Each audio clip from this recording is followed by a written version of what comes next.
Hey wonderful people, I'm Anish and welcome to another episode of Family Tales. Today's story starts with a wife asking her husband a hypothetical question about cheating and ends with him uncovering 4 months of lies, packing her bags himself, and leaving a note that turns her entire life upside down. Hypothetically, you're homeless. Let's get into it. I, 36, have been married to my wife for 8 years. Together for 11 total. We met at a friend's barbecue back when we were both young and dumb and thought love was enough. Spoiler, it's not. But I digress. 3 weeks ago, we were sitting on the couch watching some true crime documentary, one of those cheating spouse murder shows she loves so much. Ironic, looking back. During a commercial break, she muted the TV and turned to me with this expression I couldn't quite read. Hey, random question. Shoot. Hypothetically, if I cheated on you, would you forgive me? I didn't even have to think about it. No. She laughed, but it wasn't her real laugh. It was that nervous laugh she does when she's caught off guard, the same one she did when I found out she dented my truck and tried to blame it on a shopping cart. Just like that? No hesitation? Nope. Cheating's a deal breaker, you know that. But what if it was just once, and I was really sorry? Still no. Why are you asking me this? She waved her hand dismissively. Just the show got me thinking. You know how these things go. Wondering what our boundaries are. Our boundaries are no cheating. Pretty straightforward. She unmuted the TV. Subject closed. Or so she thought. Here's the thing about being married to someone for almost a decade. You learn their tells. You know when they're lying about finishing the last of the ice cream. You know when they're pretending to like your mother's cooking. And you know when a hypothetical question isn't hypothetical at all. That night, I couldn't sleep. I kept replaying the conversation, the nervous laugh, the follow-up questions, the way she didn't quite meet my eyes. My gut was screaming that something was wrong.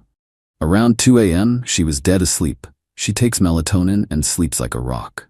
I did something I'd never done in 11 years together. I checked her phone. Her passcode hasn't changed since we started dating. 0814. Our anniversary. The irony wasn't lost on me.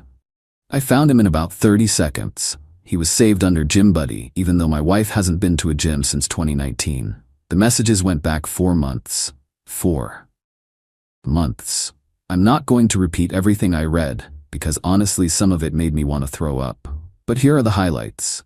They'd been physical at least a dozen times. They met at her company's quarterly retreat in March. She told him our marriage was basically over and that I was emotionally unavailable. She'd been telling him she was planning to leave me once the timing was right. There were photos. I didn't look at all of them. Couldn't. The kicker? The most recent message, sent at 11:47 p.m. that night, while she was sitting next to me on the couch, was her telling him about our hypothetical conversation. Her text. Asked him the hypothetical question, lol. He said no. Guess I know where I stand now. His response, maybe that's your sign to finally leave him, babe. Her, soon. Just need to figure out the house situation first. I sat in our bathroom for an hour reading through 4 months of lies. My hands were shaking, not from anger, that came later. From the surreal feeling of watching your entire life rearrange itself in real time. When I finally put her phone back and climbed into bed, she rolled over and mumbled, "Love you," in her sleep. I stared at the ceiling until sunrise. The next morning, I called in sick to work. She left for her job at 8:30, kissed my forehead, told me she hoped I felt better. Normal morning routine, like she hadn't been planning to leave me for months. Once her car was out of the driveway, I got to work. First things first. I needed to understand my legal situation. Our house is in both our names, but I put down the entire down payment, $65,000 from my inheritance when my grandmother passed. We've been paying the mortgage jointly for 6 years, but she's never contributed more than 30% of household expenses. I make roughly twice what she does. I called a divorce attorney. Consultation that afternoon. He was blunt. In our state, adultery doesn't affect asset division much. The house would likely be sold and split, or one of us buys out the other. Her affair wouldn't change that. Welcome to no-fault divorce states. But here's what he did tell me. Document everything. Screenshots. Timestamps. Because while adultery doesn't affect asset division, it can affect credibility if things get contentious. I screenshot every single message, every photo, every lying word, backed them up to 3 different cloud accounts and a USB drive I hid at my brother's place. Then I started packing her bags. Not all of her stuff. That would take days. But enough. Clothes for 2 weeks, toiletries, the expensive skincare products she loves, her laptop. I was methodical, calm. It was almost therapeutic. I put everything in our guest room. Then I wrote a note and left it on the kitchen counter. Hypothetically, if you've been cheating on me for 4 months with someone saved as Gym Buddy in your phone, you might want to call him for a place to stay tonight. Because hypothetically, you're homeless. Your bags are in the guest room.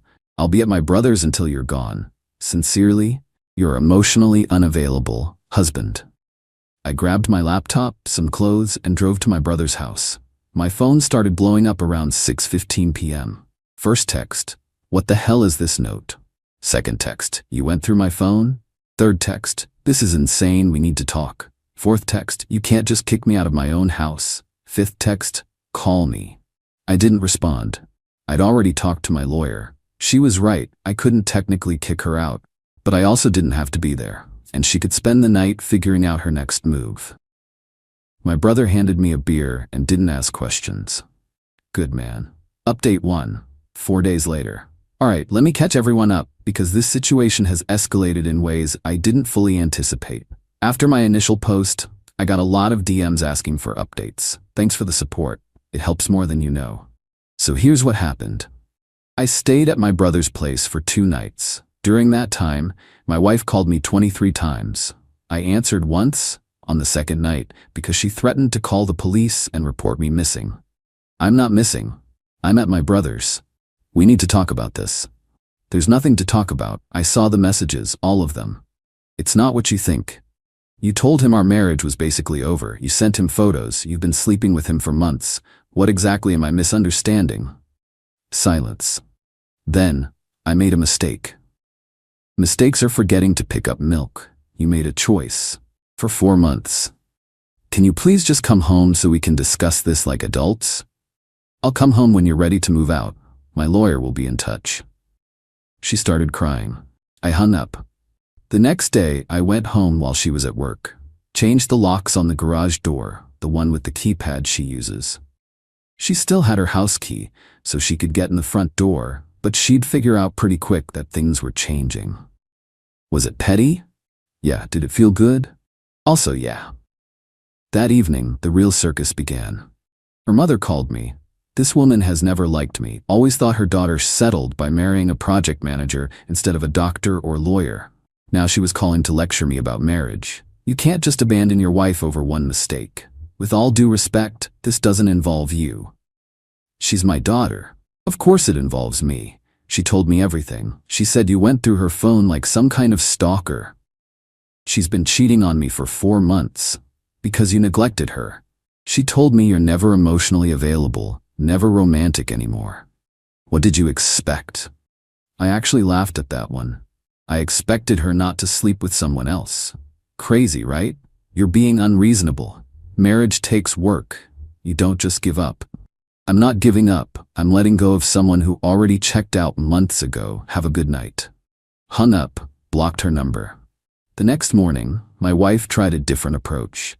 She showed up at my office, just walked right into the building and asked the receptionist to page me. My coworker gave me a heads up before I walked into the lobby. Found her standing there with coffee and a pastry bag from my favorite bakery. Please. 15 minutes, that's all I'm asking. Against my better judgment, I agreed. We went to the courtyard outside my building. I ended it with him, she said immediately. It's over. I blocked his number, deleted everything. Good for you. I mean it. I know I messed up. I know I hurt you. But 8 years, you're really going to throw that away? I didn't throw anything away. You did. It was a mistake.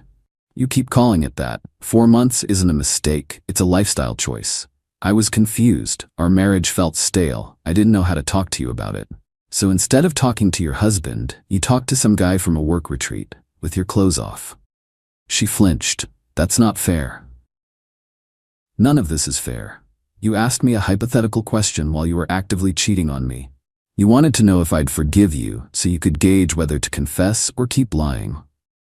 That's not. Your text said, "Guess I know where I stand now," with a laughing emoji. You weren't asking out of guilt. You were asking out of strategy. She didn't have an answer for that. My lawyer will be sending you papers. I suggest you get one too. I left her sitting there with the coffee and the pastries. Didn't look back. That night, I found out she'd told her entire friend group that I was controlling and emotionally abusive, and that's why she sought comfort elsewhere. The narrative was already spinning. Her best friend texted me, "Can't believe you're doing this to her. She told us everything. You should be ashamed."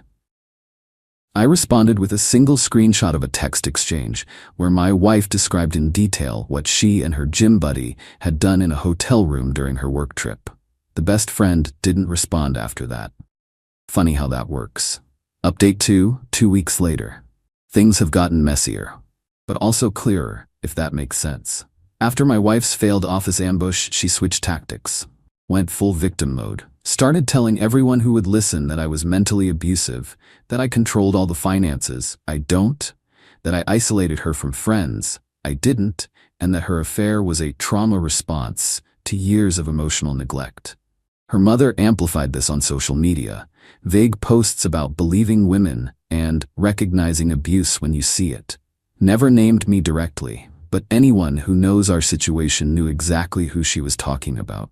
My own mother called me furious, not at me, at them. That woman is going around telling people you're abusive? After what she did, I'm about to drive over there and, "Mom, please don't. This is gonna get handled legally. I just don't understand how she can lie like this." Because it's easier than admitting she's the bad guy. The legal stuff started moving. We filed for divorce. I filed first, which my lawyer said was important for optics and procedural reasons. My wife was served at work. According to a mutual acquaintance, she caused a scene in the parking lot, crying and screaming at the process server. Then came the financial discovery phase. This is where it got interesting. My lawyer requested full financial disclosure. Standard stuff.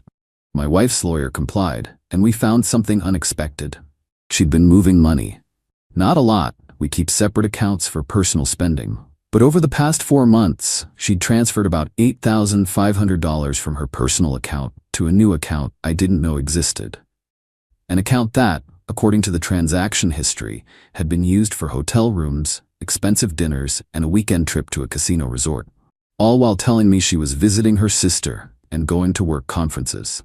My lawyer's exact words, "This helps us significantly." The house situation was trickier.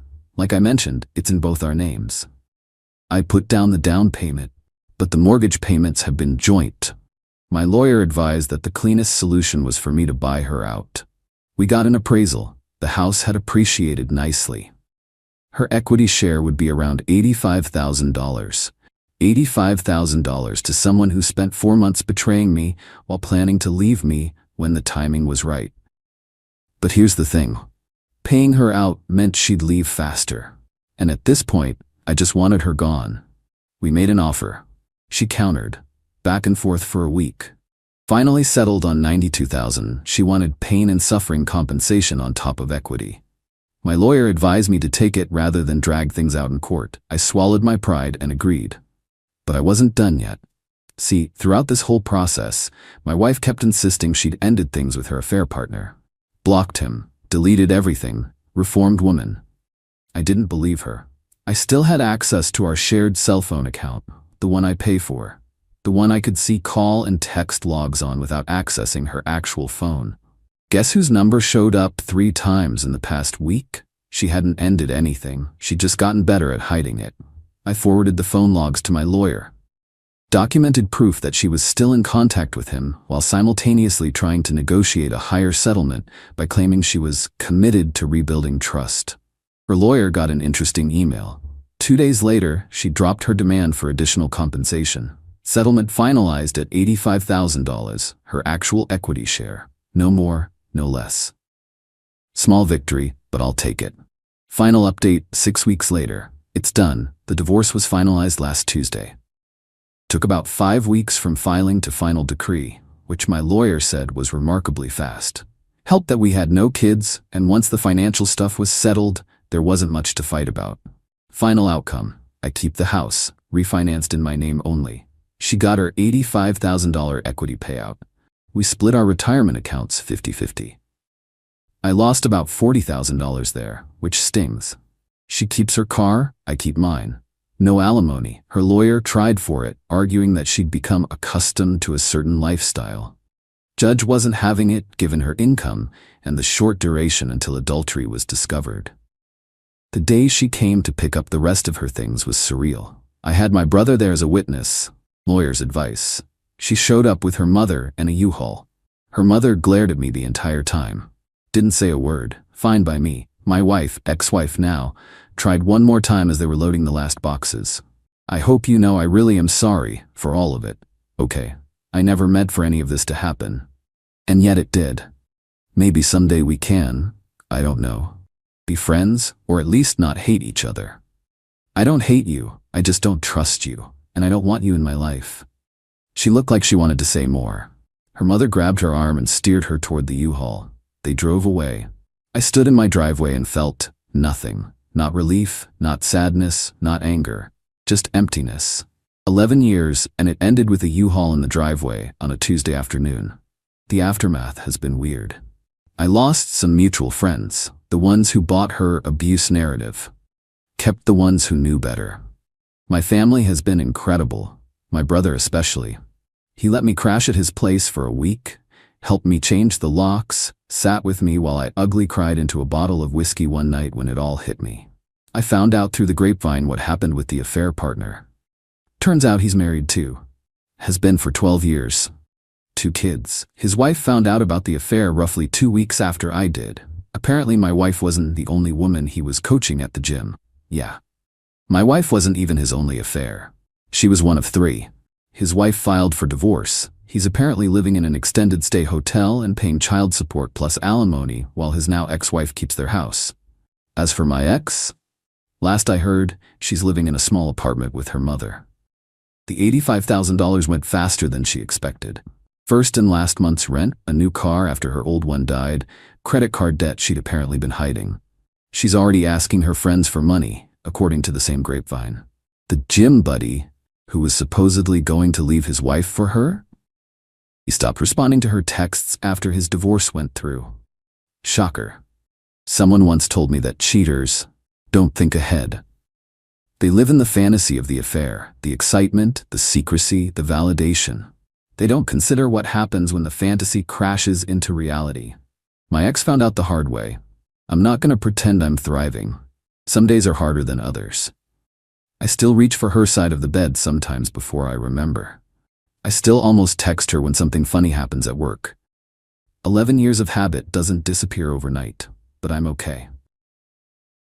I'm figuring out who I am without her, which is something I haven't done since my 20s. The house feels too big for one person, but I'm not ready to sell it yet. Maybe I'll get a dog. Maybe I'll rent out the spare room. Haven't decided. What I do know is this. That night she asked me the hypothetical question. I gave her an honest answer. I told her cheating was a deal breaker. She had every opportunity to come clean, to end the affair, to actually work on our marriage. She chose not to. And now she gets to live with that choice. Hypothetically, I could have forgiven her. Hypothetically, we could have gone to counseling, worked through it, emerged stronger. But hypothetically doesn't mean anything when someone's already decided to leave you. She wasn't asking for permission to confess. She was testing whether she'd get caught. She got caught, and now she's someone else's problem.